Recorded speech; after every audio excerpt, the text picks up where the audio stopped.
Hello and welcome everybody to my video of the HMS Warrior, the real HMS Warrior. I decided to do this video because, obviously, as some of you will know, in Creative Assembly's latest game, the Total War series, Fall of the Samurai, if you build a British trading district as an Imperial faction, you can gain access, or you can rather build the most powerful ironclad warship of the period, HMS Warrior.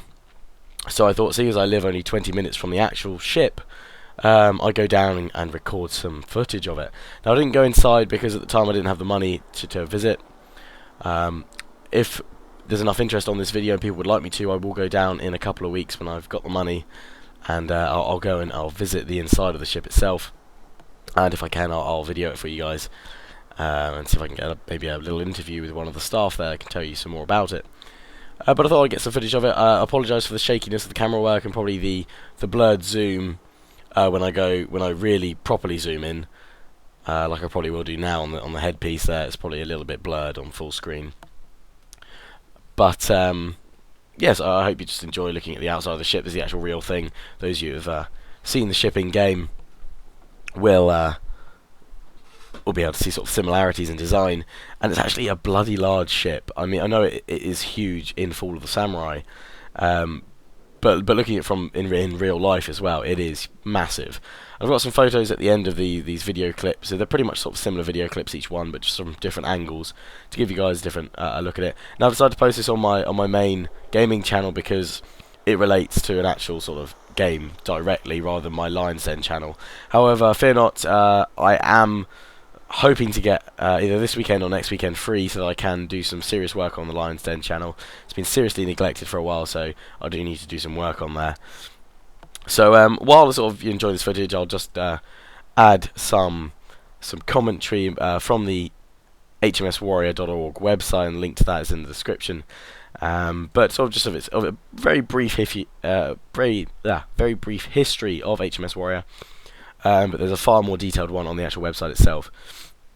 We'll start with Warrior was designed and built in response to an aggressive French shipbuilding program, which saw the introduction of the first ironclad warship, La Gloire, designed by the supposedly brilliant naval architect Sanis Lescharles Henri Depuis de Lhomme, which I've probably said terribly wrong. But oh well. Determined to see off this challenge to the supremacy of the Royal Navy, the then First Lord of the Admiralty, Sir John Somerset Parkington, was determined to build a ship superior in terms of quality, speed, size, armament, and armour. It would be inconceivable to France that she should take Britain on in a sea battle. So he basically wanted to build a far more superior ship. And I was reading somewhere that this was built. I don't actually know if this is true or not, but because I don't know when HMS Warrior Victory, in fact, was built. But supposedly, I was reading somewhere that it was built roughly about 100 years or so after HMS Victory was commissioned, or the building began. So this shows 100 years of naval progression. Oh yes, in fact I've just found here, HMS Victory was launched in 1765, and this was built in 1860. So just shy of 100 years. So you can see it's 100 years of naval technological advancement here.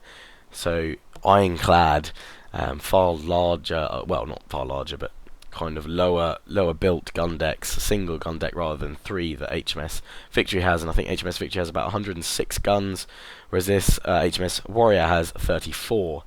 Now I'll continue with the history. It's on the website here.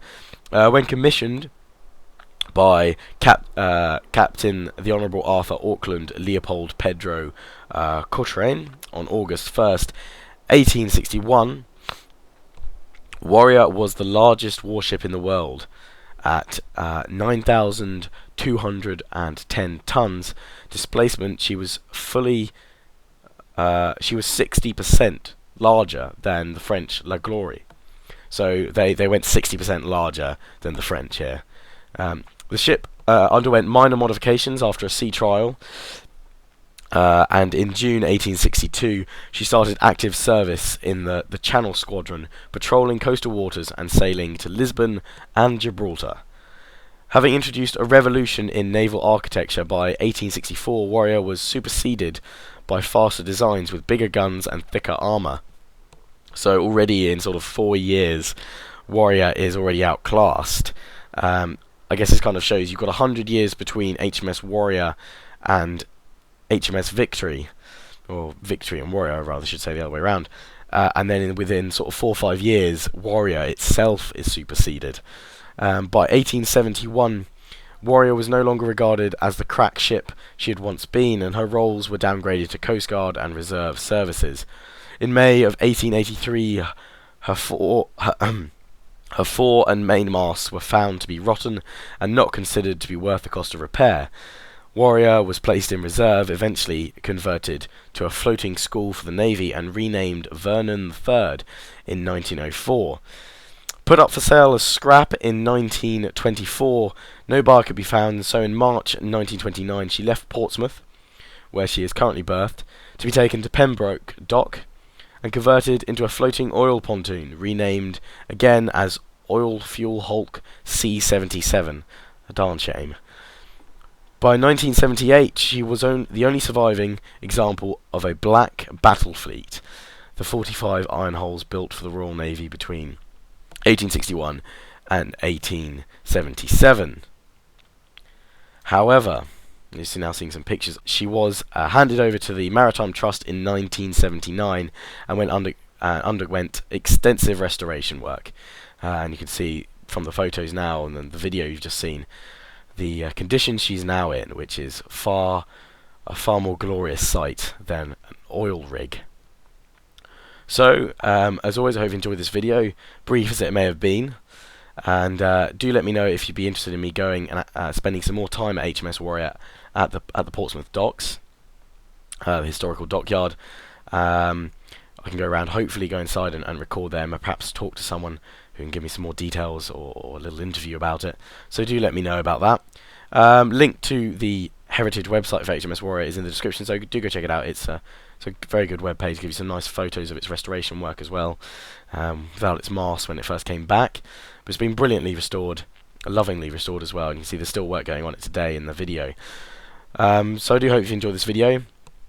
Please do remember to comment, rate, subscribe, thumb up this video. Do check out my Fall of the Samurai campaign as the Nagaoka, and I may do a Fall of the Samurai kind of comparison video look at HMS Warrior, how it's portrayed in the game as well.